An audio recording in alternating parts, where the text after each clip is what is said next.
요한복음 10장 34절로부터 오늘 마지막 절까지 함께 은혜 나누고 기도하는 시간 갖도록 하겠습니다. 자, 다 찾으셨습니까? 신약성경 164면에 있습니다. 하나님 말씀 요한복음 10장 34절로서 마지막 절까지 오늘은 함께 은혜 나누고 기도하는 시간을 갖도록 하겠습니다. 다 찾으셨으면 아멘 하십시다. 아멘. 아멘. 예수께서 이르시되 너희 율법에 기록된 바 내가 너희를 신이라 하였노라 하지 아니하였느냐. 성경은 패하지 못하나니 하나님의 말씀을 받은 사람들을 신이라 하였거든. 하물며 아버지께서 거룩하게 하사 세상에 보내신 자가 나는 하나님의 아들이라 하는 것으로 너희가 어찌 신성모독이라 하느냐. 만일 내가 내 아버지의 일을 행하지 아니하거든 나를 믿지 말려니와 내가 행하거든 나를 믿지 아니할지라도 그 일은 믿으라. 그러면 너희가 아버지께서 내 안에 계시고 내가 아버지 안에 있음을 깨달아 알리라 하시니 그들이 다시 예수를 잡고자 하였으나 그 손에서 벗어나 나가시니라. 다시 요단강 저편 요한이 처음으로 세례 베풀던 곳에 가사 거기 거하시니 많은 사람이 왔다가 말하되 요한은 아무 표적도 행하지 아니하였으나 요한이 이 사람을 가리켜 말한 것은 다 참이라 하더라. 그리하여 거기서 많은 사람이 예수를 믿으니라. 아멘. 많은 사람이 예수를 믿으니라. 아멘. 많은 사람이 우리 주님께로 돌아와야 돼요. 할렐루야.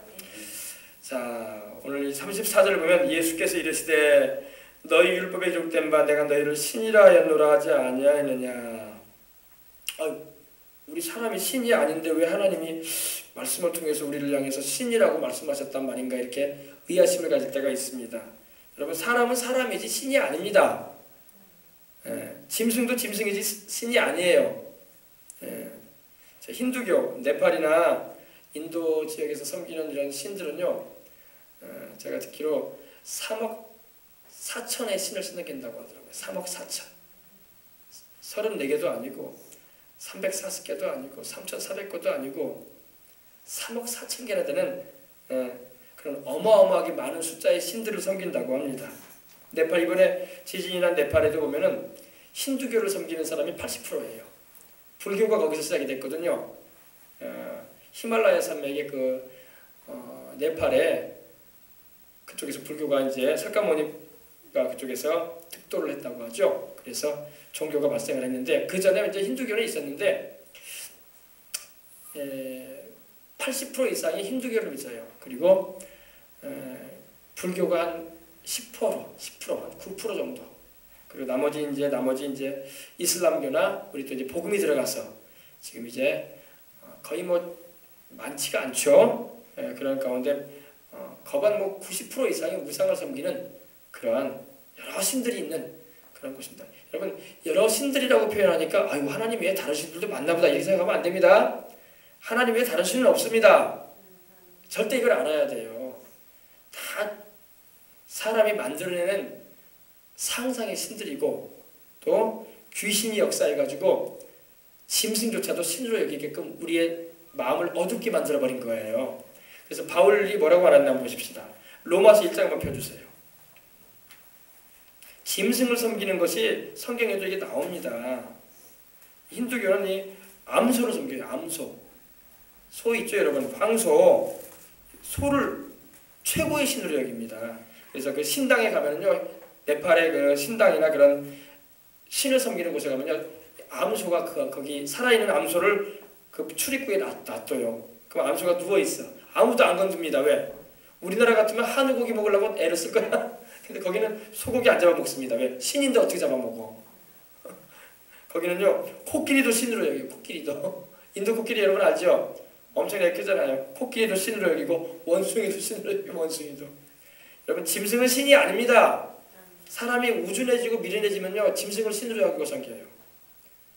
여러분, 일본이 얼마나 지성적으로 그래도 발전한 나라입니까? 그죠? 그런데 거기도 신들이 많아. 짐승을 많이 섬겨, 짐승. 여우신도 있고, 죽은 사람도 막 신으로 섬기고 막 그런 나라가 일본이기도 합니다. 그래서 신도라는 게, 야수꾼이 신당이라는 게 그게 아닙니까? 전몰군인들 그 무덤 아닙니까? 그 홀령을 모셔라 가지고 거기서 막 고개 숙이고 분양하는 데 아닙니까? 그게 바로 죽은 자를 신으로 여기는 거거든요. 여러분, 사람도 신이 아니고 동식물도 신이 될 수 없습니다. 하나님께서 출애굽기 20장에 뭐라고 하셨어요? 너를 위해서 새긴 우상을 만들지 말고 위로 하늘에 있는 것이나 천사의 형상이든지 또는 날짐승이든지 아래로 땅에 있는 것이나 짐승이든 기어다니는 것이든 뱀을 섬기는 그런 종교도 있어요. 뱀 종교. 뱀을 신으로 여기는 종교도 있습니다. 그리고 물속에 있는 아무 형상이든지 만들지 말라고 했어요. 물고기를 섬기는 고대 이스라엘에서는요. 물고기 모양의 그런 다곤신을 섬겼어요. 다곤신. 물고기. 그러니까 뭐냐면 그게 바로 다산과 번영을 말하는 거거든요. 자손을 많이 번창시킨다는 신이더라. 그래가지고 개구리도 애굽에서는 막 신으로 섬겼어요. 짐승은 신이 아닙니다. 사람이 영적으로 어두워지고 우준하게 되면요. 짐승을 신으로 섬겨요. 우리 그거에 대해서 바울이 기록을 했습니다. 로마서 한번 보십시다. 1장에. 찾으셨어요? 로마서 1장. 자, 1장 21절부터 보십시다. 23절까지. 하나님을 알되 하나님을 영화롭게도 아니하며 감사하지도 아니하고 오히려 그 생각이 허망하여지며 미련한 마음이 어두워졌나니 스스로 지혜 있다 하나 어리석게 되어 썩어지지 아니하는 하나님의 영광을 썩어질 사람과 새와 짐승과 기어다니는 동물 모양의 우상으로 바꿨느니라. 그러니까 사람이 하나님을 알지 못하면요, 참 하나님을 알지 못하면 짐승을 하나님으로 섬긴다는 거예요. 기어다니는 게 뭐예요? 뱀이죠. 그죠? 새는 뭐예요? 날짐승. 막 독수리나 매나 그리고 짐승들, 소나 원숭이나 동물 모양의 이런 우상을 세워놓고 그것이 자기를 만든 하나님인 양 섬겼다는 겁니다. 심지어 출애굽할 때 이스라엘 백성들이 광야에서 송아지 만들었잖아요. 금으로요. 금송아지 만들었죠. 그 금송아지가 어디서 섬겼던 신이냐면요. 원래 애굽에서 섬겼던 신이에요. 그래서 하나님께서 짐승을 치셨던 거예요. 짐승은 신이 아니라는 걸 하나님께서 그때 재앙을 통해서 보이신 거예요. 황소신을 섬겼거든요. 이집트도요. 인도도 지금 소신 섬기잖아요. 여러분, 짐승은 신이 아니에요. 하늘과 땅과 세계와 그 가운데 모든 것을 지으신 분은 하나님 한 분밖에 없습니다. 이걸 잊지 말아야 돼요. 이사야서 45장 한번 펴보세요. 하나님이 뭐라고 말씀하시는 걸 우리 들어봐야 됩니다. 말씀을 통해서 하나님이 누누이 자기 외에는 다른 신이 없다고 말씀을 많이 하고 계셨어요. 근데 사람들이 우둔해져가지고 하나님의 말씀을 안 믿고 사실을 안 믿고 자꾸 거짓에 속아요.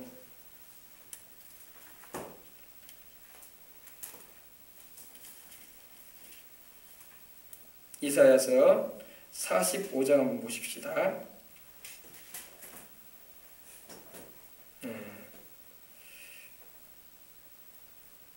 20절부터 한번 보십시다. 하나님 뭐라고 말씀하시나 우리 보십시다. 찾으셨어요? 1024면 구약성경. 열방 중에서 피난한 자들아 너희는 모여오라. 함께 나아오 가까이 나아오라. 나무 우상을 가지고 다니며 구원하지 못하는 신에게 기도하는 자들은 무지한 자들이니라. 하나님이 지금 말씀하시는 거예요.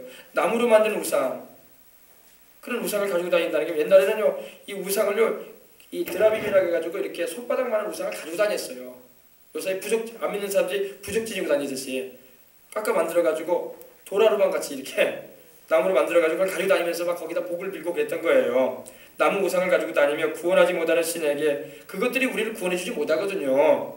그리고 그들에게 막 기도하는 자들은 무지한 자들이니라. 그러니까 알지 못하는 자들이다 이렇게 말씀하시는 거예요. 그러면서 너희는 알리며 진술하고 또 함께 의논하여 보아라. 이 일을 옛적부터 듣게 한 자가 누구냐? 이전부터 그것을 알게 한 자가 누구냐? 나 여호와 야훼가 아니냐? 나 외에 다른 신이 없나니 나는 공의를 행하며 구원을 베푸는 하나님이라. 나 외에 다른 이가 없느니라. 아멘. 하나님 외에 다른 신이 없다고 하나님 자신이 지금 말씀하고 계시는 거예요. 그러면서 계속 말씀을 하십니다. 그리고 46장도 보십시다. 46장 9절도 한번 보십시다. 너희는 옛적 일을 기억하라. 나는 하나님이라. 나 외에 다른 이가 없느니라. 나는 하나님이라. 나 같은 이가 없느니라. 아멘.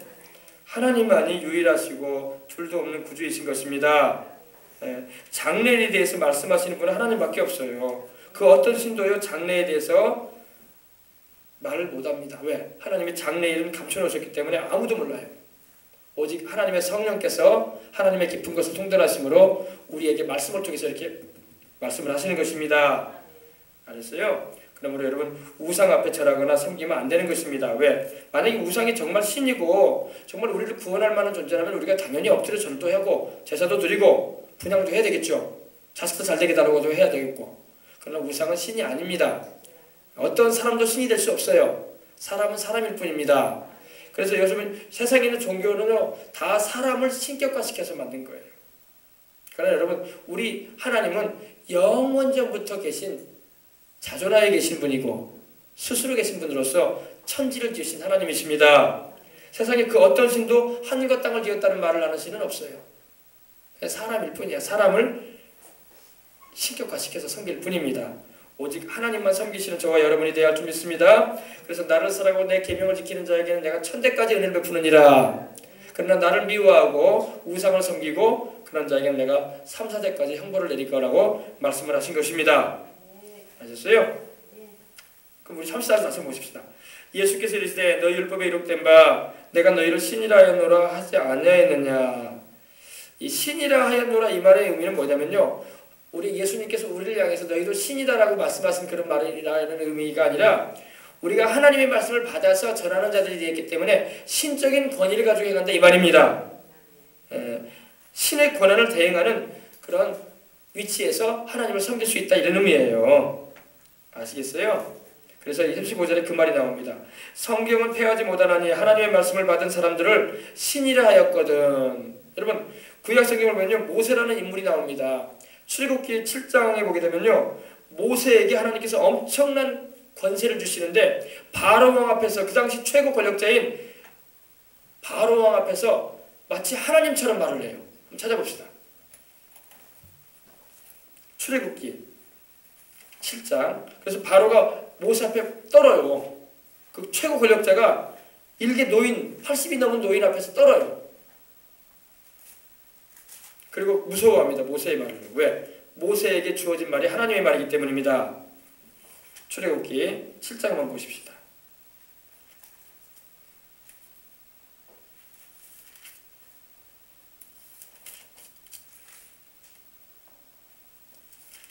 자, 찾으셨어요? 자, 구약성경 91면에 있습니다. 출애굽기는 바로 이집트를 탈출하는 그런 장면을 말하고 있죠. 하나님께서 430년간 400여 년간 이집트에 노예가 되어 있었던 자기 택하신 백성인 아브라함의 자손인 이스라엘 민족을 구출해내시는 그런 내용입니다. 야훼 여호와께서 모세에게 이르시되 볼지어다 내가 너를 바로에게 신같이 되게 하였은즉. 그죠? 모세는 사람이지 신이 아니잖아요. 그죠? 그래 안 그래요? 모세도 바로 요게벳과 아므람이라는 사람의 아들로 태어난 사람입니다. 근데 얼마나 하나님께서 모세에게 권세를 주셨든지 신처럼 내가 바로 앞에서 너로 하여금 신처럼 말하게 해주겠다. 바로 왜 그러냐? 하나님께서 함께 하셔가지고 하나님이 주시는 말씀을 받아가지고 전하기 때문에 그래요. 아멘. 그런 의미예요. 그러니까 사람이 신이 될 수가 없어요. 근데 마귀가 속였죠. 창세기 보면 어때요? 3장에 보면은 사탄이 마귀가 뱀의 모습으로 뱀의 형상으로 나타나가지고 선악을 알게 하는 나무의 열매를 따서 먹게끔 하려고 바로 겁니까? 너희가 그걸 따서 먹으면 너희가 하나님처럼 될 것이다 그랬어요. 어떻게 사람이 하나님이 됩니까? 사람이 하나님 되는 게 아니에요. 그죠? 마귀가 속인 거예요. 그 대신 우리가 예수님을 잘 믿고 하나님의 말씀을 받아서 증거하게 되면은 사람인데도 하나님처럼 말씀을 전하는 그런 놀라운 그런 권세도 하나님 허락해 주신다는 것입니다. 모세가 바로 그랬잖아요. 내가 너로 신처럼 되게 해주겠다. 그러셨죠? 바로 그것을 이 말씀이에요. 이 말씀. 내가 너희를 신이라 하였노라 하지 아니하였느냐. 그러므로서 하나님의 말씀을 받은 사람들을 신이라 하셨거든. 하물며 아버지께서 거룩하게 하사 세상에 보내신 자가 나는 하나님의 아들이라 하는 것으로 너희가 어찌 신성모독이라 하느냐. 이렇게 말씀합니다. 예수님께서 자신이 하나님의 아들이시고 세상에 오신 성육신하신, 다시 말해서 사람이 되어오신 하나님이라고 자신을 말씀을 전하시니까 믿질 않았어요. 믿질 않았고 믿을 수가 없었던 거예요. 그러니까 우리 주님께서 이제 설명을 해주시면서 모세와 같은 인물도 하나님의 말씀을 받아서 전할 때는 하나님이 신적인 권위를 주시기까지 했는데 하물며 나는 아버지에게로부터 나온 자가 아니냐. 내가 내 아버지와 함께 있다가 나와서 너희에게 이렇게 말씀을 전하는 자로 내가 성자 하나님으로서 이제 너희에게 이렇게 증거하는 것인데 너희가 어찌하여 이걸 믿지 못하느냐 이 말이에요. 아시겠어요? 다시 말씀드리면 하나님의 말씀을 받아 전하는 인간 주의 종들도 하나님께서 신들이라고 말할 정도로 권세를 주셨는데 하물며 하나님 아버지 품에 계시다가 우리를 구원하시기 위해서 보냄을 받으셔서 오신 주 예수님이 자기가 하나님이라고 말씀하시는 것에 대해서 그들이 의아심을 가지는데 의아심 가질 필요 없다는 겁니다. 할렐루야. 무슨 말씀인지 좀 깊이 있게 이해를 하시기 바랍니다. 그래요. 그래서 예수님이 자기가 하나님의 아들이라고 말하니까 믿질 않았거든요.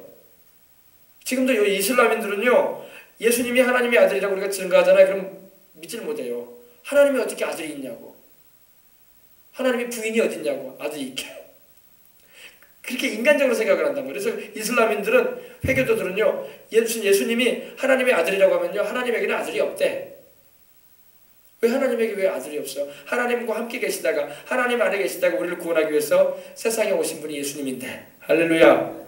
꼭 우리가 인간적으로 막 부인이 있어가지고 결혼을 해서 애를 낳아야지 그 아들이라는 의미로 생각하는데 그렇지 않아요.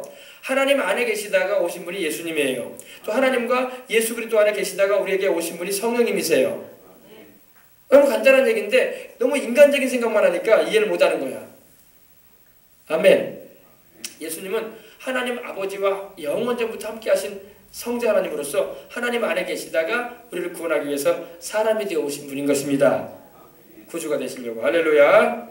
이걸 아시고 그래야 되면 하물며 보세요. 하물며 하나님 아버지께서 거룩하게 하사, 거룩하게 했다는 것은 성별시키셨다는 겁니다. 세상에 구주로 보내시기 위해서 하나님께서 자기 아들을 구별시키셨어요. 그래서 세상에 오셔서 선지자로서 예언 사역도 하게 하셨고, 또 왕으로서 다스리는 통치력도 나타내게 하셨고, 또 대제사장으로서 우리와 우리의 인류의 모든 죄를 담당하셔서 십자가의 고난을 당하시는 대속의 주님도 되시게 하셨던 것입니다. 그래서 세상에 보내신 자가 거룩하게 하셔서 세상에 보내신 자, 바로 예수님을 말하죠. 나는 하나님의 아들이라는 것으로 너희가 어찌 신성모독한 것으로 너희가 여기느냐 이 말이에요. 이거는 신성모독적인 말이 아니다. 이거는 진리다 이 말입니다. 할렐루야. 그래서 여러분, 우리도 마찬가지. 우리도 하나님의 말씀을 받아서 성령 충만하는 가운데 전도를 하고 증언을 하게 되면 하나님의 권세를 주세요. 권세, authority, 파워. 할렐루야. 우리 예수 믿는 사람이요, 오늘날 우리 한국 교회가 숫자로는 교회가 5만 개가 넘고 전국에 5만 개가 넘는 교회가 세워져 있고 신도 수는 1000만이 된다고 막 하는데, 성도 믿는 사람의 숫자는 1000만을 해야 된다고 하는데 권세가 없어요. 권세가. 여러분, 성경에 나오는 주의 종들한테는, 주의 백성들에게는 하나님의 자녀라는 권세를 주셨고 하나님의 백성으로서 권세를 행할 수 있게 하셨다고요. 눈에 보이지 않지만 파워가 있다고. 파워가. 스피리추얼 파워, 영적인 파워가 있어요. 그러니까 우리가 기도를 하면서 하나님께, 하나님 아버지, 내가 사람들에게 복음을 전할 때 하나님이 함께 하심에 그 능력을 나타내 주시옵소서, 이렇게 해야 돼. 아멘. 왜? 하나님이 살아계신 하나님이고 모세와 함께 하셨던 그 하나님, 바울과 함께 하셨던 그 하나님이 나와도 함께 하신다면 당연히 그들과 함께 하셨던 그 나타나는 그런 역사가 있어야 될 거 아니에요. 그죠? 근데 오늘날 한국교회가 주의 종들도 그렇고 껍데기만 있는 것 같아요. 껍데기. 껍데기 뭐예요? 계란으로 보면 알맹이는 없고 껍데기만 있어. 껍데기만 있으면 안 되겠죠? 알맹이가 꽉 차야 돼. 말씀과 기도로 딱 성령 충만해야 돼. 그래야지 말 한마디를 하더라도 그들에게 영향을 끼칠 수가 있고, 그들의 귀를 즐겁게 하는 소리가 아니라 그 마음을 감동시킬 수 있는 성령님의 역사를 전할 수 있는 우리가 되어야 할 줄 믿습니다. 그래서 항상 그러기 위해서는 하나님의 임재하심 가운데 거해야 돼. 임재하심 가운데 거하려면 기도 생활을 하고 항상 말씀을 마음에 새기며 늘 주의 성령과 교통하는 삶을 살아야 돼요. 그래야지 주님이 함께 하시는, 현존에 계시는 그런 역사를 통해서 우리가 불신자에게 다가갈 때나 믿는 자들에게 다가갈 때에 은혜를 끼치고 또 회개의 역사를 일으킬 수 있는 그런 일에 쓰임받을 수가 있다는 것입니다. 그래서 여러분, 미국의 유명한 부흥사 가운데 한 분이었더니 원래 법률가, 변호사였던 이 찰스 핀이라는 목사님이 있었어요. 그분은 원래 법률가였어요. 원래 목사님이 아니었는데 하나님께서 불러내셔가지고 성령의 은혜를 크게 입게 하셔가지고 복음을 전하는 종이 되게 하셨는데, 얼마나 하나님이 그분과 함께 하셨던지, 그분이 그 당시에는 이제 비행기도 없고 그렇기 때문에 여러분 기차를 타고 다니잖아요. 기차, 증기기관차를 타고 이제 복음을 전하러 다녀요. 그러면 그 찰스 피니 목사님이 벌써 그 지역에 기차 타고 가잖아요. 그럼 그 지역의 영적 분위기가 잡히는 거야. 그리고 한 번은 이 산업화되던 그런 시대였기 때문에 공장에 신방을 가요. 전도하기 위해서. 그러면 찰스 피니 목사님 벌써 공장에 들어가 막 사람들이 울어. 일하는 직원들이 막 울어. 너 겁줬나? 하나님의 임재하심이 나타나는 거야. 막 울어 막. 목사님이 들어가자마자 막 말 한마디 안 했는데. 그러므로 하나님의 임재하심이 막 역사가 퍼지기 때문에 그래요. 근데 우리 예수님 믿는 사람이 하나님의 임재가 없어. 그러니까 껍데기 크리스찬들이 많아. 껍데기 목사들도 많고 껍데기 주의 종들도 많고. 껍데기 되면 안 돼요. 껍데기 사모들도 많고 껍데기 집사들도 많고 껍데기 되지 말란 말이에요. 알찬 크리스찬, 정말로 하나님 함께 하심으로 영적인 영향력을 미칠 수 있는 그런 분들이 되시길 주님 이름으로 축복합니다. 그래요. 교회가 여수에 이렇게 많이 세워졌는데 왜 이렇게 술집이 많아? 영향력이 없다는 거예요. 교회가. 여수동에 큰 교회들이 있고 여수동에 큰 교회들 많잖아요. 그죠? 여수에 굵직한 교회가 거의 다 있어. 물론 여기 이쪽에도 있지만 그죠? 근데 여수동에 술집이 제일 많네. 학동에 술집이 제일 많네. 그 영적인 영향력이 없다는 거예요. 좀 이렇게 말하면 좀 어떨지 모르겠지만 교회가 기도를 많이 해가지고 영적인, 여러분 구약 이 성령님의 영적인 영향력이 강하게 역사되는 현장이 있게 되면요, 술집이 문을 닫아요. 영적인 분위기가 바뀌어. 도시 전체가, 동네 분위기가. 술집하고 교회하고 무슨 상관이 있는 생각하는데 그렇지 않아요. 영적인 분위기를 잡아간단 말이에요. 하나님이 문을 닫아요. 문을 닫고 건전한 업소로, 사람에게 건강을 해치거나 해롭게 하는 업소가 아니라 건전한 장사로 바뀌어요. 그런 영적인 부흥의 때가 우리나라에도 와야 돼요. 할렐루야.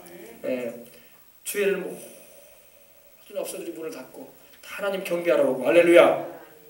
그게 이상한 게 아니에요. 그렇게 돼야 돼. 근데 영적인 영향력을 못 미치고 있다는 거야. 기도해야 할 줄 믿습니다.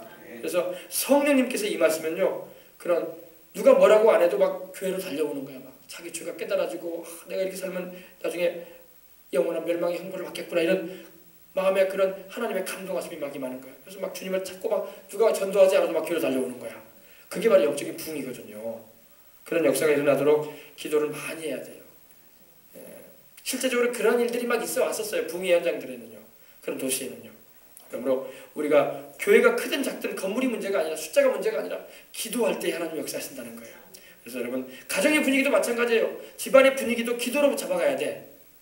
목소리만큼은 분위기 잡는다 아니란 말이야. 그건 세상 방법이에요. 목소리만큼은 싸우기만 해. 남편이 목소리 높이니까 나도 높인다. 아내가 높이니까 나도 높인다. 자식이 높이니까 쿵 눌러놔야 된다. 그러면 싸우기만 한단 말이야. 그러지 말고 기도로 잡으란 말이야. 기도로 딱 분위기를 잡아버리면은 그런 서로 아픔을 주고 상처를 주고 고통을 주는 일들 못하게 만든단 말이야. 하나님이 벌써 어둠의 영을 다 하나님이 쫓아내시고 천사들 배치시킨다니까요. 집안에. 할렐루야.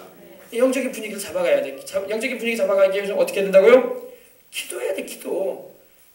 기도만이 이런 유가 쫓겨나가게 하는 것입니다. 기도와 금식 외에는 이런 유가, 바로 귀신들이 나가지 않는다고 주님 말씀하셨어요.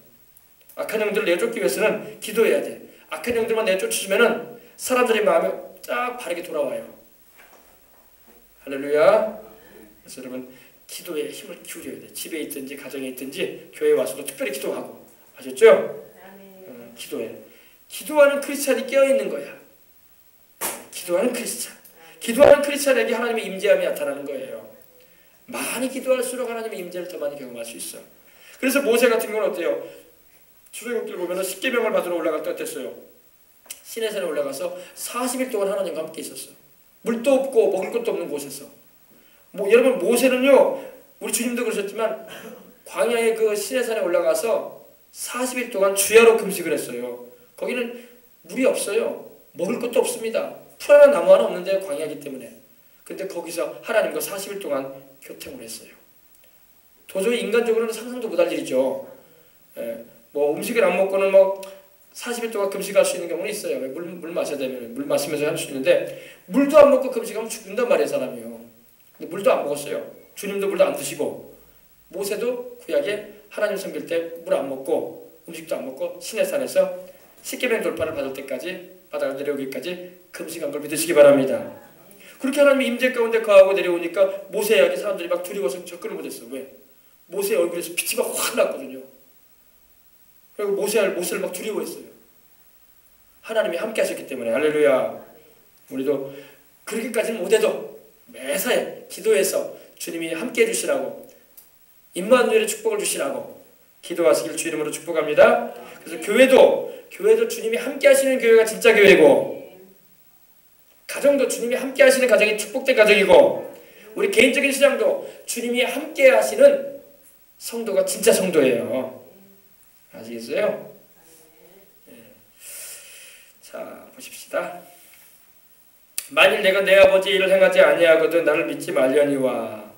우리 예수님께서 내가 만일 내 아버지의 일은 바로 하나님 아버지께서 하시는 일인데, 바로 우리 하나님 아버지께서 하시는 일이 뭐예요? 죄인의 죄를 용서해주고, 할렐루야, 죽은 자도 살리시고, 눈먼 자 보게 하시고, 38년 된 병자 일으켜주시고, 그리고 청각장애자 주님께서 듣게 하시고, 시각장애자 보게 하시고, 언어장애자 주님께서 말하게 하시고, 장애인, 그죠? 주님이 그런 치료를 베풀어 주셨다. 이건 하나님만이 하실 수 있는 일이야. 여러분, 하나님만이 하시는 일이, 또 귀신 내어 쫓아주시고, 할렐루야, 또 물고기 2마리와 떡 5개로 5,000명 먹이시고, 남자만, 이런 일은 하나님만이 하실 수 있는 일이에요. 근데 내가 바로 예수님께서 말씀하시는 겁니다. 만일 내가 내 아버지 바로 그러한 일을 행하지 아니하거든 나를 믿지 않아도 되겠지만, 내가 그런 일을 행하지 아니하느냐, 그러니 나를 믿어도 된다 이 말입니다. 왜? 그 일은 하나님이 하시는 일이기 때문입니다. 그래서 예수님께서 행하시는 일은 바로 하나님 아버지가 하시는 일을 하셨다 이 말입니다. 그러니 너희들이 안 믿는 것은 합당치 않다 이 말이에요. 믿으라는 그런 권고인 것입니다. 그래서 내가 행하거든 나를 믿지 아니할지라도 그 일은 믿으라. 내가 이런 일을 행하지 않느냐, 내가 이렇게 행하면은 내가 한 그 일이 내 아버지께서 나와 함께 하셔가지고 행하시는 일이니 너희가 믿어도 된다 이 말입니다. 불신하지 말고 의심하지 말고 믿어라 이 말입니다. 여러분도 믿으시길 바랍니다. 근데 여러분, 예수님께서 이와 같은 기적을 행하시는 것은요, 예수님은 원래 하나님이시고 또 하나님의 아들이시니까 그렇게 하신 거 아시냐 이렇게 생각을 합니다, 대부분. 그런데 예수님은요, 기도의 능력을 가지고 하셨어요. 우리 예수님도 완전한 사람이시잖아요, 그죠? 물론 예수님이 완전한 사람이시기도 하지만 완전한 사람으로 오셨기 때문에 예수님이 사람이란 말입니다. 지금도 예수님은 하나님 보좌 우편에 앉아 계시지만 여러분, 사람이세요. 하나님이시기도 하지만 사람이란 말이에요. 그래서 십자가에 못 박힌 그 못자국 난 손 그대로 가지고 계시고, 옆구리 창자국 난 그 모습 그대로 가지고 지금 하나님 보좌 우편에 앉아 계셔요. 그래서 지금도 예수님은 하나님이시고 지금도 사람이세요. 그리고 예수님은 영원히 사람이시에요. 사람. 하나님이시고 사람이세요. 믿으시기 바랍니다. 그러니까 우리 생각하기는 예수님은 하나님이시니까 그렇게 하신 거 아니냐 이렇게 생각을 할 때가 있는데, 물론 그 말도 맞아요. 그러나 예수님은 기도하셨어. 여러분, 주님께서 기도와 금식 외에는 이런 유가 나가지 않는다고 말씀하신 것은 기도할 때 이런 역사가 일어난다 이 말입니다. 여러분도 그러니까 우리가 내가 예수님이 아닌데 나는 그런 일 못한다 그렇게 생각하면 안 돼요. 우리 예수님께서 요한복음 14장 12절에 뭐라고 하셨냐면 이렇게 말씀하셨어요. 나를 믿는 자는 내가 하는 일을 그도 행할 것이요 또 이보다 더 큰 것도 하리니 이는 내가 아버지께로 가면이라 이러셨어요. 잘 들어보세요. 나를 믿는 자는 내가 하는 이 일을 행할 뿐만 아니라 더 큰 것도 할 것이다.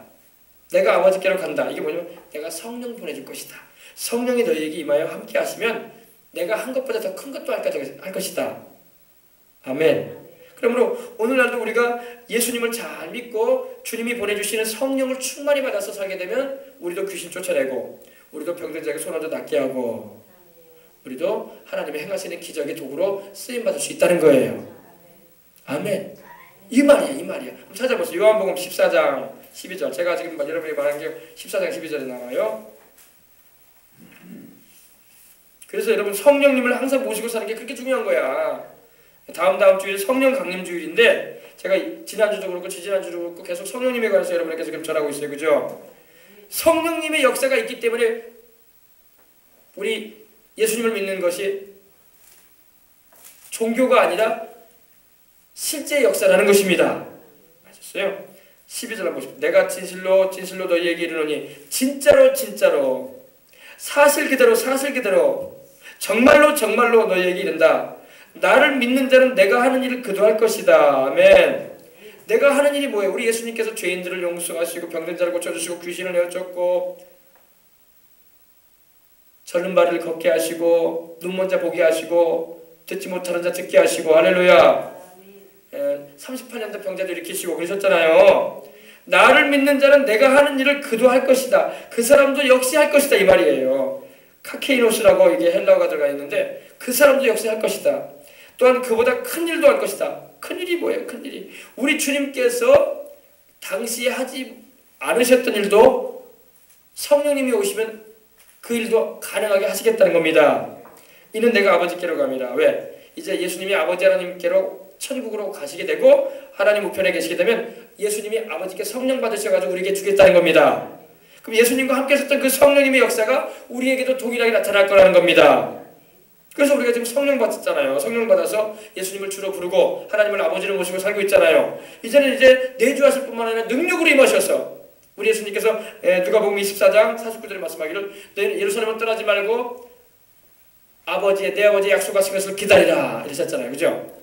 너희는 위로부터 능력을 입힐 것이다. 뭘 입힌다고요? 능력. 성령님은 하나님의 능력이야. 하나님의 능력, 인격자이신 성령님이기도 하지만 또 하나님의 능력을 우리에게 나타내 주세요.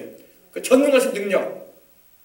그래서 성령 충만해서 우리 여러분 한번 시험 한번 해보면 좋아요. 그래서 기도를 많이 해봐요. 한번. 기도를 많이 해가지고 충분히 기도를 하고 난 다음에 불신자나 귀신 들린 사람 옆에 한번 가봐. 그럼 딱 뭐가 드러나. 이 기도를 많이 안 하고 귀신 들린 사람이나 좀 그런 사람 옆에 가잖아요. 그러면 우리가 섬찟해. 내가 이 사람한테 왜 가냐? 온전하지도 않은 사람한테 내가 섬찟하고 내가 튕겨나갈 것 같아. 근데 내가 성령을 충만해가지고 가잖아요. 그럼 그 사람이 튀겨나가. 여기서 능력이 나타나는 거야. 알겠어요? 한번 해보란 말이야. 기도를 안 하니까 못 해보는 거야. 기도해보란 말이에요.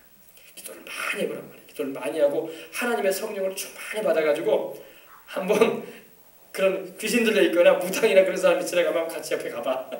그러면 그 사람이 튀어나간다고. 딱 드러나버려요. 기도 안 하고 옆으로 가면 우리가 튀어나가요. 알겠어요? 기도해서 성령 충만함 받아야 돼. 그래서 알겠어요? 놀랍습니다. 놀라워요. 그래서 내가 행하거든 나를 믿지 아니할지라도 그 이름 믿으라. 그러면 너희가 아버지께서 내 안에 계시고 내가 아버지 안에 있음을 깨달아 알리라. 그들이 다시 예수를 잡고자 하였으나 그 손에서 벗어나 나갔으니라. 그들이 유대인들이 자기들과 맞지 않다가 해서 예수님을 다시 잡으려고 했어요. 잡으려고 했다는 것은 예수님을 잡아가지고 해하려고 하는 그런 계획을 가지고 있었던 거예요. 근데 여러분 주님의 때가 이르기 전에는 하나님의 때가 이르기 전에는 우리 예수님이 잡히시지 않습니다. 왜? 아직 주님이 십자가에 달리실 때가 안 왔어. 그런데 그들이 예수님을 잡으려고 지금 애를 써요. 마귀가 그들을 통해 가지고 예수님을 아직 때가 이르기 전에 막 잡아서 죽이려고 그래요. 근데 하나님이 허락을 안 하셔. 그래서 그 손에서 벗어나 나가시니라. 예수님이 아직 잡히실 때가 하나님이 정하신 아직 십자가를 져야 할 그때가 이르지 않았기 때문에 주님께서 벗어났습니다. 주님은 자기 때가 이르기 전에 잡히실 이유가 없으신 거예요. 주님이 십자가를 지실 때는 이제 곧 다가오는데 그때가 이르기 전까지는 주님이 잡히시지 않습니다. 사람이 애를 쓴다고 되는 게 아니야. 마귀가 별짓을 다 해가지고 우리 예수님을 십자가 지지 못하게 하고 그 전에 예수님을 죽이려고 하지만 절대 우리 주님은 잡히시지 않습니다. 주님은 정확한 때에 6월절 어린 양으로서 이제 곧 다가오는 6월절 명절 때에 잡혀주세요. 자기가 자원하셔서 자진하셔서 잡혀주시고 바로 6월절 어린 양으로서 양 잡는 그 시간에 주님이 십자가에 달려 죽으신 거예요. 그래서 우리를 위해서 대속의 제물이 되어주신 것입니다. 만약 이때 예수님이 그냥 잡혀가지고 죽으시게 되면 대속 제물이 아닌 거야. 그러면 인류를 구원하는 그런 죽음이 아니죠. 근데 주님은 자기가 잡히실 때를 알아요. 그때까지는 주님께서 안 잡혀주시는 거예요. 아시겠어요? 그래서 여러분 인생에는 모든 게 때가 있습니다. 때가 있어요. 그래서 범사에 때가 있다고 전도서에도 말씀을 하고 있잖아요. 전도서 한번 찾아봅시다. 전도서 3장. 전도서는 솔로몬이 인생 말년에 기록한 말씀이 전도서예요. 전도서의 내용은 간단하게 이겁니다. 헛되고 헛되며 헛되니 모든 것이 헛되도다. 인생 살아오면서 자기가 해볼 거 다 해보고 누릴 거 다 해보고 먹을 거 다 먹어보고 즐길 거 다 해봤는데 하나님이 허락해 줬다는 겁니다. 근데 지나보니까 하나님 없이 누렸던 모든 것들, 즐겼던 모든 것들 다 헛되더라 이거예요. 그래서 마지막 말이 그거죠. 하나님은 모든 행위와 모든 은밀한 일을 선악간에 심판하시리라 이렇게 말씀하시면서 일의 결국을 다 들었으니 하나님을 경외하고 그의 명령들을 지킬지어다. 이것이 사람의 본분이라고 솔로몬은 말을 했던 것입니다. 3장은 봅시다. 전도서 3장. 이 아가서는 솔로몬이 젊을 때 기록한 성경이고 잠언은 이제 장년의 시기에 40대 30대 이런 시기에 기록한 성경이고, 그리고 전도서는 인생 말년에 솔로몬이 기록한 성경이 바로 전도서입니다. 전도서 3장 한번 보십시다. 범사의 1절입니다. 범사의 기한이 있고 천하만사가 다 때가 있나니. 아멘. 여러분, 인생 어떤 일도요 저절로 우연찮게 되는 건 아무것도 없어요.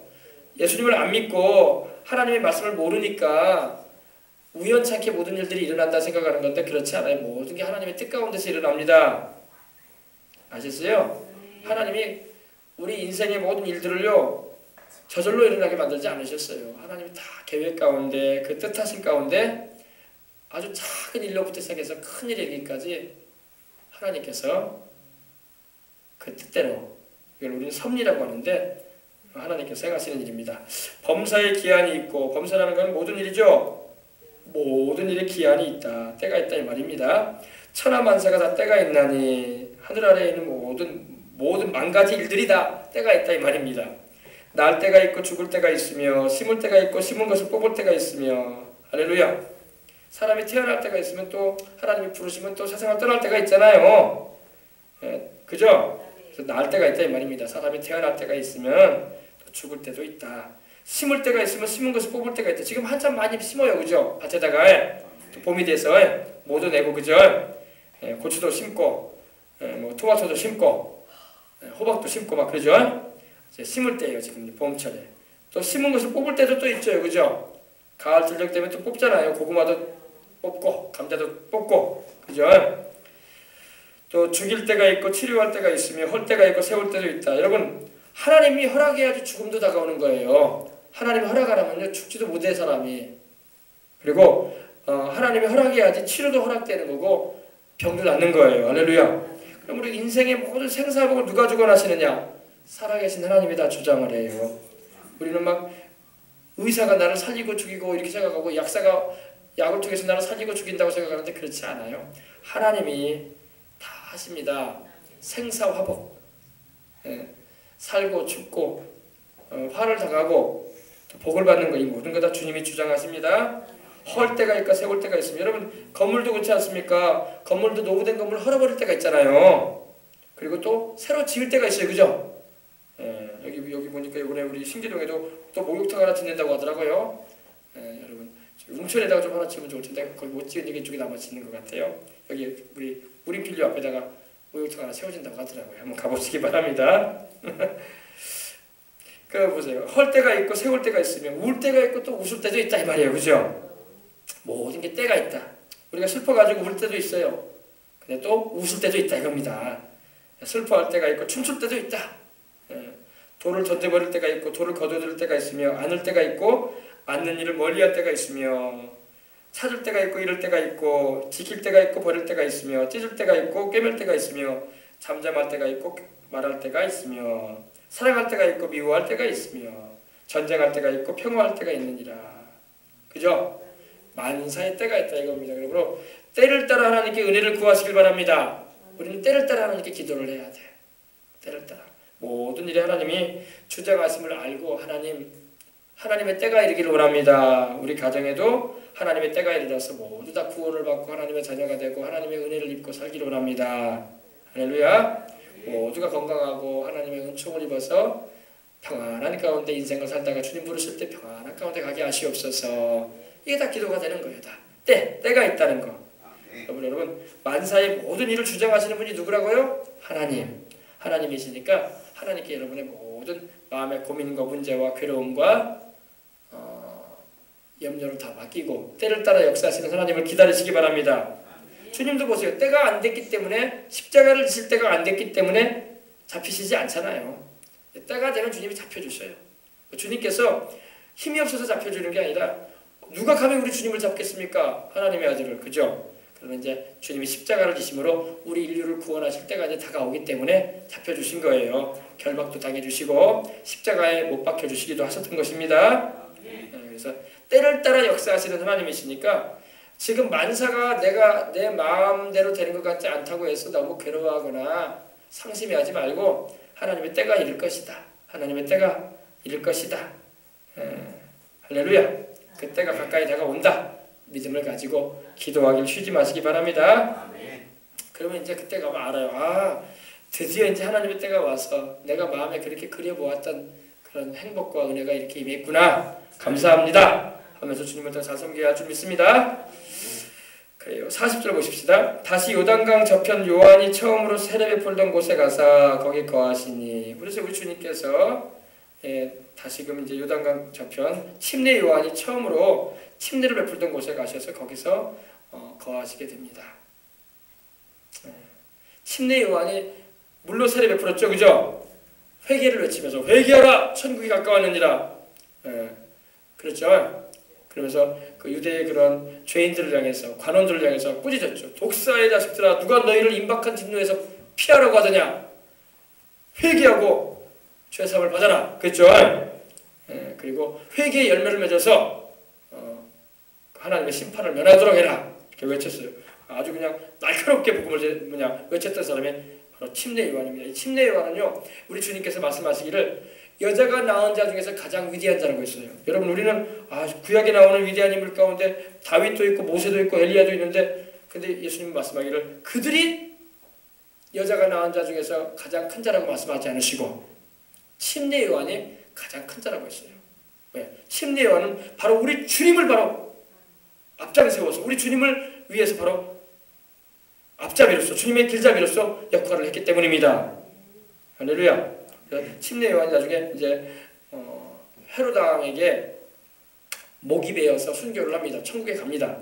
근데 세례 요한은 아주 대쪽 같은 사람이에요. 대쪽 같은 사람. 굽힐 줄 모르는 사람. 왕 앞에서도 큰 소리 쳤어요. 당신이 어째 당신의 남동생, 당신의 동생의 제수 씨를 취해하는 것이 어찌 합당한 일입니까, 왕이요? 하나님께서 금하신 일을 당신은 하고 있습니다. 이랬어요. 누가 왕한테 그런 말을 해? 그 당시에. 지금은 그런 말 할 수 있어요. 워낙 지금은 세상이 할 말 하는 세상이니까, 그죠? 그래, 그 당시에 그런 말 하면 목 날아갑니다. 왕의 말 한마디에 의해서 목이 잘린단 말이에요. 그런데도 침례 요한은 하나님 말씀에 서가지고 그 헤롯 왕을 향해서 꾸짖었어요. 책망을 했어요.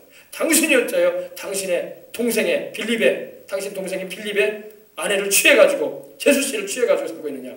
그것이 가능한 거 아니고 뭐냐 하면서 꾸짖었어요. 다른 사람 말도 못해, 그런 말. 왜? 목 날아가니까. 그래서 침례 요한은 강하게 꾸짖었어요. 그래서 옥에도 갇히고, 여러분, 대쪽 같은 사람이었어요. 그런 사람이었습니다. 그래서 이 메시지가 굉장히 날카로웠어요. 회개하라고. 이제 내 뒤에 오시는 이는 큰 분이신데 나는 그의 신발끈도 풀기를 감당하지 못한단다. 자인데 그는 성령과 불로 세례를 주실 분이라고. 할렐루야. 그러면서 나보다 그분이 엄청나게 높으신 분이라고. 그러면서 우리 주님을 증거하고 높였던 것입니다.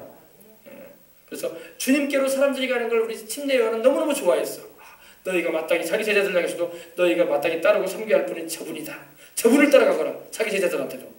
그랬을 정도로 우리 예수님밖에 모르던 사람이 바로 이 침례 요한입니다. 그래 우리 주님께서 여자가 나온 중에 가장 큰 자라고 칭찬해 주셨죠. 그리고 침례 요한 천국 가 있어요. 할렐루야. 여러분, 이거 목이 베었다면서 목이 없이 천국에 있나요? 그게 아니라 육신만 목이 없는 거야. 영혼은 그대로 있어요. 알겠습니까? 또 코미디하는 것처럼 또 목비임을 당했으니까 목이 없이 천국에 몸만 와 있나 보네. 그게 아니에요. 영혼은 상관없어. 목을 빼도 영혼은 그대로예요. 육신만 있는 거지. 육신만 못 빼인 거지. 천국에서 아주 아름다운 모습으로 젊음의 그 모습을 가지고 우리 주님을 섬기고 있습니다. 침례 요한은. 알겠어요? 많은 사람이 왔다가 말하되 요한은 아무 표적도 행하지 아니하였으나 요한이 이 사람을 가리켜 말한 것은 다 참이라 하더라. 많은 사람이 왔다가 말하되 침례 요한은 아무 표적도 하지 아니하였다. 침례 요한은 어떤 능력을 나타내는 건 없었어요. 그냥 회개를 외치고 내 뒤에 오시는 분, 즉 예수 그리스도만을 높이고 증거했을 뿐입니다. 그리고 회개를 외치는데 능력이 어떤 기적을 행하거나 병자를 고치거나 그런 일이 없었어요. 그런데 메시지가 강했어. 그래서 많은 사람들이 와서 지위 고하를 막론하고 침례 요한 앞에 와가지고 요단강에서 침례를 받았어요. 자기 죄를 고백하면서 용서해 주시라고 하나님 앞에 고백하면서. 능력이 있잖아요. 그것도 능력이에요. 할렐루야. 그 사람을 통해서 병든 자가 나왔다, 귀신을 쫓아내는 일 있다, 그런 건 없었어요. 그런데 메시지에 그 엄청난 능력이 있었어. 그렇기 때문에 막 사람들이 침례 요한을 하나님이 보내신 선지자로 알고 있었고 예언자로 알고 있었고 또 그 앞에 와서 하나님께 지은 죄를 고백하면서 죄사함의 침례를 받았던 것입니다. 그래서 그 이 말입니다. 요한은 아무 표적도 no miracle, 어떤 사인도 없었다, 어떤 표적이 없었다. 그러나 요한이 이 사람을 가리켜 말한 것은 다 참이다. 즉 예수님에 관해서 요한이 증언한 것은 진짜다 이 말입니다. 그래서 여러분 이 말씀이 위력이 있어야 돼. 할렐루야. 말씀이 위력이 있어요. 여러분요 어떤 능력이 안 나타난다고 해서 여러분 복음 전하지 못한다는 그런 건 아니에요. 여러분에게 어떤 표적이 안 나타난다고 해서 복음을 전할 만한 그런 건덕지가 없다고 생각하면 안 돼요. 여러분의 입에서 나오는 그 말이 하나님이 함께 하시는 말이 되면 능력이 나타나는 거야. 할렐루야. 그 말을 듣고 사람들이 회개하는 거예요. 그 말을 듣고 사람들이 돌이키는 거예요. 그 말을 듣고 여러분 살아계신 하나님께로 사람들이 돌아오는 것입니다. 요한이 이 사람을 가리켜, 즉 예수님을 가리켜 말한 것은 다 참이다. 요한은 거짓말 안 했다 이겁니다. 여러분 오늘날 우리 주의 백성들이 거짓말하지 말아야 돼. 그죠? 교회 다닌다면서 거짓말하면 안 된단 말이에요. 그죠? 요사이 워낙 장로님들이 많이 잡혀 들어가요. 그죠? 뇌물 받아놓고 안 받았다고 했었고 받았으면 받았다고 말을 해야지. 그래 안 그래요? 자꾸 그걸 숨긴다고 해서 안 드러나겠으면 요즘 세상에 다 조사하고 다 나온다는 말이 있는데 그러니까 처음부터 그냥 받았습니다 이래버려야 돼. 그러면 욕을 먹어도 덜 먹어. 그런가 보다고 그 위치에 있으면 다 그렇게 찔러주면은 나 같아도 받았을 것 같다는 생각도 좀 오거든요. 그렇게 하면 좀 이해를 해준다고. 근데 받아놓고 안 받았다고 자꾸 그래버리면은 사람들이 심리가 그런다고 조사해봐야 된다고 저 사람. 그래 안 그래요? 그러니까 우리가 했으면 했다고 해버려야 돼. 그죠? 그러면 나중에 뒷말은 없다고 사람들이 저 사람 정직하지 않느냐 받았다고 하는데 그 사람 그 자리에서 물러나더라도 사람 진실하다. 받았다고 말하지 않느냐. 그러니까 더 이상 말 안 한다고요. 그 부분에서. 자꾸 안 받았다고 하니까 조사해보라고 그러는 거지. 그러니까 서류를 막 가져와보고 막 뒤져보고 또 이제 무슨 그 물증을 찾아보고 막 그런 거 아닙니까? 그죠? 근데 요한은 진실했다는 겁니다. 여러분 우리가 예수님 믿는 사람으로서 우리가 진실해야 돼요. 우리가 진실하지 못하기 때문에 불신자들한테 책을 잡히는 거야. 우리 주님은 진실한 분이었거든. 우리 주님이 참이었거든. 할렐루야. 또 침례 요한도 참됐어. 참됐어. 거짓을 말하지 않았어. 그래서 사람들조차도 인정해 주는 거야. 침례 요한은 어떤 능력이나 표적을 나타내지 않았다. 그러나 침례 요한이 나사렛 예수에 대해서 전했던 것은 사실이다. 맞다. 참되다. 이 말인 겁니다. 그래서 그리하여 거기서 많은 사람이 예수를 믿으니라. 아멘. 그래요. 오늘날도요 우리가 하나님의 성령이 오셔가지고 역사를 하시면 우리가 말씀을 통해서 이렇게 증거함으로 사람들을 주님께로 인도하기도 하고 또 성령님이 또 능력으로 나타나시고 역사하시면 귀신도 내어 쫓고 병들도 고치는 그런 표적을 통해서 또 예수님께로 인도하기도 하는 거예요. 그래서 오늘날은 말씀과 성령의 역사가 같이 가야 돼. 말씀과 성령으로 충만하면은 우리가 주님을 증거하고 주님의 능력을 드러낼 수가 있는 것입니다. 아셨어요? 그래서 거기서 많은 사람이 예수를 믿으니라. 아멘. 그래서 침례 요한이 어떤 능력을 나타내지는 않았지만 그 메시지가 진실했기 때문에 거짓말이 아니었기 때문에 거기서 침례 요한의 말을 듣고 또 예수님의 말씀을 들을 때에 사람들이 예수님을 믿고 돌아왔다 이겁니다. 우리도 이래야 할 줄 믿습니다. 이래야 돼요. 그래서 우리도 우리 자녀들 교육할 때도 그렇고 진실하게 항상 진실하면 사람들이 봐줘요. 정직하면 봐준다는 말이 있어요. 사람이요 잘못을 해도요 정직하면 봐줘요. 사람들이. 왜? 자기도 실수할 수 있거든. 자꾸 숨기고 거짓말을 하니까 조사 들어가서 혼을 내려고 하는 거지. 진실해버리면은요 혼도 안 내. 그랬냐 하면서 넘어가지. 다음부터 그러지 말라고. 그죠? 이 말로 끝내요. 조사 들어갈 필요도 없어. 그런 말 한마디 해버리면은. 근데 자꾸 안 했다고 하고 거짓말을 하고 변명을 늘어놓으니까 조사 들어가는 거야. 그럼 다 나온단 말이야. 털어서 뭔지 아는 사람이 어디 있어? 다 나올 텐데, 그죠? 그러므로 우리가 잘못했으면은 내가 그때 받았습니다. 내가 잘못했습니다. 이렇게 해버리면 돼. 그러면 뒷말 가지고 뭐라고 안 해. 그때만 좀 부끄러울 뿐이야, 그죠? 나중에 더 부끄러워진단 말이야. 그렇게 안 하면은 더 부끄러워져요. 더 수치감 들어가고, 그죠?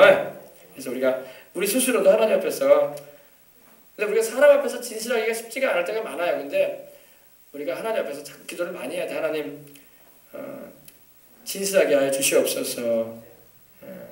진실하게 해주시옵소서. 그래서 찬양도 그런 찬양이 있어요. 주여 진실하게 하소서. 오늘 하루하루를, 하루 순간을 주가 주신 힘으로 진실하게 원하네. 주여 나를 진실하게 하소서. 하나님은 진실한 사람은 용서해 주세요. 죄를 많이 졌어도 진실하고 회개하는 사람은 주님이 용서해 주십니다. 근데 죄를 별로 안 졌는데도 변명을 받고 들어오는 사람 하나님 용서 안 해. 하나님은 회개하는 자를 용서하시지, 진실해서 회개하는 사람을 용서하지, 변명 자꾸 들어놓고 그냥 죄 조금 졌는데도 안 졌다고 막 그 부인이나 했었고 그러면은 하나님이 뻔히 알고 계시는데 벌거벗은 것처럼 다 드러나는데 하나님이 눈에. 그죠? 그래서 우리가 진실하십시다. 또 우리가 믿고 따르는 우리 예수님이 얼마나 진실한 분이야. 우리 주님은 진실한 분이라고요. 이름이 충신과 진실이라고 요한계시록 19장에도 나와 있어요. 주님의 이름이 충신과 진실이라. 진실이라는 말이 뭐예요? 거짓이 없다 이거예요. 거짓이 없다. 충성스러운 분이고 거짓이 없는 분이다. 이 사회도 여러분 신용사회라는 게 뭐예요 여러분? 왜 신용사회라는 걸 왜 강조합니까? 선진국일수록 여러분 진실하단 말이야. 사람과의 신용관계가 진실하고 속이지 않고, 그죠? 사기성이 없고.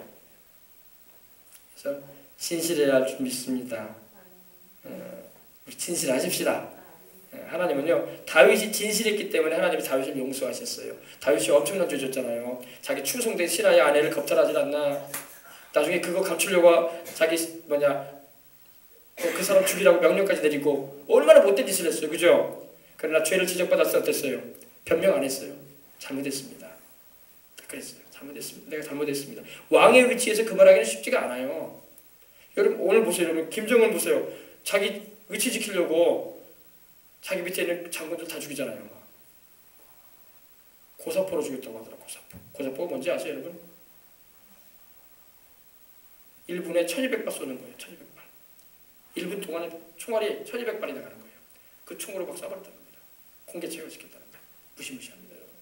그 70이 다 된 노인을 젊은이, 새파란 젊은이가 자기가 그 자리에 있다고 해가지고 불경하다고 해가지고 1분 동안 쏠 때 총알이 1200발이 나간다는 거예요. 온몸이 다 터져버린 거죠. 그냥. 그리고 화염방사기로 처리한다잖아요. 땅에다 묻을 필요도 없다. 자네를 없애버리라. 불로 태워버리라는 거죠. 끔찍한 일 아닙니까? 그런 거예요. 여러분이 자유세계에 사는 거 너무 감사해야 돼요. 거기가 지금 살 것입니까? 얼음장이에요. 얼음장. 조금만 눈에 벗어나면 바로 사형시켜버리지 않습니까? 자기 밑에 있는 자기 아버지, 자기 할아버지 때 자기 아버지와 자기 할아버지께 충성했던 사람들도 죽이잖아요. 그냥 자기 눈에 안 맞다고, 눈에 났다고. 자기가 지시한 대로 안 하면 분홍하면 바로 사형시켜버리잖아요. 자기보다도 인생을 훨씬 많이 살고 경험이 많은 사람을 자기 돕겠다고 어쨌든 간에 사회주의 중산주의긴 하지만은 있는 사람을 그냥 그렇게 하죠. 우리가 기도해야 돼요. 할렐루야. 기도해야 돼요. 예. 기도해야 됩니다. 예전에 제가 이 얘기는 여러분이 들으면 어떨지 모르겠지만 제가 김정일이 그런 말을 한 적이 있어요. 자기 아들 김정은에 대해서 말한 적이 있거든요. 근데 김정은이가 야망이 크다고 하더라고요. 야망이 큰데 그 야망이 좋은 야망이 돼야 되는데 빗나간 야망이 되어버린다는 거예요. 그래서 자기 아들이 자기가 이제 물론 자기가 세상을 떠났기 때문에 이제 그 위치에서는 더 이상 김정은을 좌우지할 사람이 없어요. 누구도 이제 뭐라고 못해. 그 위치에 있기 때문에. 그 말을 잘못했다가 죽는단 말이야. 목 날아간단 말입니다. 그렇기 때문에 김정일이가 그랬거든요. 김정일이 자기 아들이지만 무섭다고. 자식 잘못 키우면 그렇게 된단 말이에요. 자식이 무서우면 되겠어요. 그래서 기도로 잡아야 예수님을 안 믿으니까 그렇게 되는 거예요. 그죠? 주님을 잘 믿어서 자식을 말씀 안에서 양육을 시켜야 돼. 등치가 아무리 크면 뭐야? 딱 아버지가 말 한마디 딱 무릎 꿇어야지. 할렐루야. 그게 자식이 돼야지. 그래 안 그래요? 요사이는 가정의 권위가 떨어지고 말이야 아버지의 권위가 없는 시대가 되고 이렇게 말았어. 그러면 안 되지. 우리 주를 믿는 가정은 그러면 안 돼요. 하나님 기뻐하지 않아. 아버지 말하면 딱 자식이 대충 기도라도 무릎 꿇고 딱 듣고 말씀 듣고 그런 가족이 돼야지. 할렐루야. 그죠? 그렇게 돼가지고 죄가 되지 않은 일에서는 부모님 말에 귀를 기울이고 순종할 수 있는 자녀가 돼야지. 그죠? 죄가 되는 일이 아니라면은 그렇게 해야 되는 거예요. 한 가지만 더 말씀드리고 이제 기도하려고 합니다. 자, 홍콩에 가면요. 홍콩 있죠, 홍콩 안 가보세요? 언제 여러분 홍콩 가시게 되면은 홍콩에서 세계 10대 호텔이 하나 있어요. 페니슐라라는 호텔이 있어요. 페니슐라. 이건 이제 영국이 이제 그 당시 홍콩을 지배할 당시에 지어진 호텔인데 세계 10대 호텔이에요. 근데 그 호텔에서 묵고 온 분 목사님 한 분을 제가 알고 있는데 그분이 그런 말을 하더라고요. 페니슐라 호텔인데 룸 하나가 하룻밤에 600만 원이래. 600만 원. 근데 그 페니슐라 호텔 사장님이 예수님을 믿는 분이야. 할렐루야. 예수님을 믿는 분이에요. 믿는 분인데 어떤 분이냐면은 제가 그 목사님이 10수년 전에 그 페니슐라 홍콩에 이제 가게 돼가지고 집회를 하는 가운데 그 페니슐라 호텔 사장 되는 분이 집회를 왔대요. 10대 호텔이니 어마어마하죠. 제가 그런 말을 하시더라고요. 고급 객실은요 수도꼭지도 금으로 만들어졌대요. 순금으로 만들어질 정도로. 옛날에 후세인이 자기 화장실을 그렇게 만들었다고 하더라고요. 독재자 후세인이. 지금 세상 떠났지만은. 근데 페니슐라 호텔에 객실에 그런 객실이 있대요. 좋은 최고급 객실 그런 게 있는데 그 사장님이 예수님을 믿게 돼가지고 이제 그 집회에 와가지고 예수님을 믿게 되고 이제 기도를 받는 가운데 성령을 받은 거야. 할렐루야. 성령을 받고 하나님이 살아계신 걸 경험한 거예요. 그래가지고 그때부터 그 목사님이 이제 그 홍콩을 가게 되면 그분이 모시는 거예요. 사장이 직접. 자기도 자기 그러니까 그 호텔 사장이기 때문에 승용차가 있을 거 아닙니까? 롤스로이스를 타고 다니는데요. 근데 우리가로 이제 7억 5천짜리. 7억 5천짜리. 롤스로이스 최고급. 영국 롤스로이스는 이렇게 공장에서 만들어지는 게 아니라 그 손으로 맞춰가지고 만드는 자동차라고 하더라고요. 그래서 비싸다고 하더라고요. 최고급 그 승용차를 타고 다니는데 기사를 다 보내버린대. 기사한테 가라고 하고 자기하고 둘만 가자고 어디 그리고 식당으로 자기를 모시고 간다고 하더라고요. 그 목사님을. 그래서 목사님 내가 최고로 맛있는 거 뭡니까? 그 뭐라고 하죠? 무슨 살이라고 하죠? 그걸 부채살이라고 하나? 무슨 부위 그 고기 목사님 내가 대접해드리겠다고 그런다고 하더라고요. 그래서 가가지고 이렇게 잘 대접을 한다고 하더라고요. 왜 그렇게 하냐면 자기가 하나님 만났기 때문에. 하나님 안 만나면 그런 거 못하지. 하나님 정말로 살아계신 걸 알고 체험하니까 그 목사님을 만날 때마다 자기가 직접 드라이브도 시켜드리고 자기 차로 그리고 최고급 호텔로 모시고 가서 식사도 대접해주고 그런다고 하더라고요. 그래서 연초가 되면 또 꼭 오시라고 그리고 우리 호텔을 위해서 기도 좀 해주시라고 목사님 그러면서 그런다고 하더라고요. 할렐루야. 내가 이 말을 왜 드리냐면 하나님 만나야 돼. 하나님 만나면은 하나님이 살아계신 거 알아. 우리가 예수님 믿는 사람들이 하나님을 안 만나고 교회를 다니는 사람이 우리나라에 너무나 많아. 형식적으로. 그러나 여러분은 다 하나님 만난 줄 믿습니다. 말씀을 들음으로 만나시고 기도할 때 성령의 뜨거운 역사를 경험하시길 바랍니다. 그러면 하나님이 너무 좋은 걸 알아요. 하나님이 너무 좋기 때문에 하나님의 말씀을 전하는 사람을 그렇게 대접해 주는 거예요. 알겠습니까?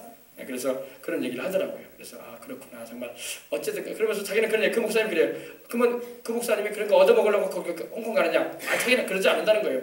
자기는 사람들에게 뭘 얻어먹고 얻어입고 어디 최고고 무슨 대접을 받기 위해서 가는 게 아니라 한 사람 한 사람이 예수님을 잘 믿어가지고 성령 충만을 받으면 자기는 만족한대. 아무것도 바라지 않는데 자기는. 근데 그 사람들이 알아서 그냥 자기를 목사님 찾아주고 알아주는 거지 자기는 그렇게 바라는 적 하나도 없대요. 알릴 필요도 없고 이게 목회자가 가져야 할 자세라는 거예요. 할렐루야. 어쨌든 간에 성도들이 은혜 받게 해줘야 되겠다. 어쨌든 그들이 성령을 충만히 받아야 되겠다. 어쨌든 간에 그들이 하나님의 사랑 안에 거하고 주님이 예배하신 천국까지 가도록 해줘야 되겠다. 이것이 오늘 목회자가 가져야 할 자세라는 거예요. 그래서 딱 떨어지니까 내가 그분 말을 들으니까 맞다. 이 목사님 말이 맞다. 딱 내 생각하고 맞구나. 할렐루야. 그거예요. 어떤 대가나 어떤 기대를 하고 나가는 게 아니에요. 단지 하나님께서 그 영혼을 축복하시고 그 영혼을 꼭 천국까지 데려가시고 그 영혼의 삶 가운데 하나님 은혜 주셔서 하나님이 동행하시고 도와주시도록 할렐루야. 아멘. 우리 하나님의 그 사랑을 경험해 보시길 바랍니다. 자, 우리